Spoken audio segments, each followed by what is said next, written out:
There's no alarm ringing, slinging me from sleep, to sweep me through peaceful dreams and back into the malady of my anxiety-filled reality. I'm a mix of apathy and long-term stagnancy, blended by youthful fantasy turned adulthood fallacy, a bankruptcy of belief. My optimism has become diseased like cancerous rot with cynical defeat, a pestilence of pessimism.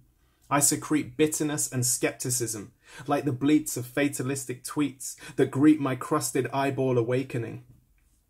It's the stories of hatred and racism, humanity's widening schism, that I use to abuse my sensitive leftism. And I don't mean my liberal views, but my sinister artistic hand which eschews the right and moves my sight to all things left, like even my initials spell it out bereft of E. But I'm Libra, so cleft to see both sides of the divide. Or maybe that's thinking provided by my kin's duality of skin. You see, I'm comprised of black and white, the milk of morning and the peace of midnight. But I'm in the heat burning because I don't breathe easy in the shade of my skin, which is too light. And even when darkens fails to reflect the halfer I am. Suggestions span from Middle Eastern to Taiwan. I've even had Brazilian and Pakistan. Maybe I should be proud to be the embodiment of the united colours of Benetton, man. And how can I blame you, when most days I wake up and don't even know who the fuck I am? I've been told I look white under the brightness of stage lights and asked to black up by blacks who don't think I'm black enough.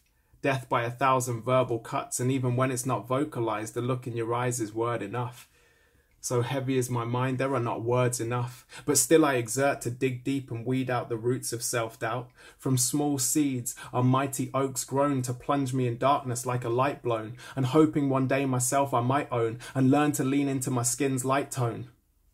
But go back to the iPhone and the tweets I meet, furiously beating keys to defeat what I seek to see as an affront to me.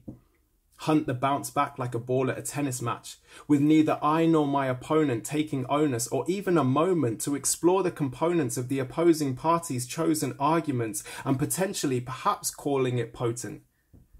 We just fall back into our culture war and ignore the lack of change and the attack of pain on both sides. We are the debris left by a low tide. As a rich minority rise higher above, we conspire to have ire because of a statue that really doesn't mean shit.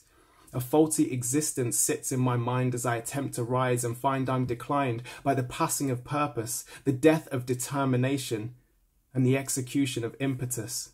I lie limp, like impotence, stolen from the innocence of ignorance by the realization that whether I'm sleeping or waking, it's just two sides of the same castration.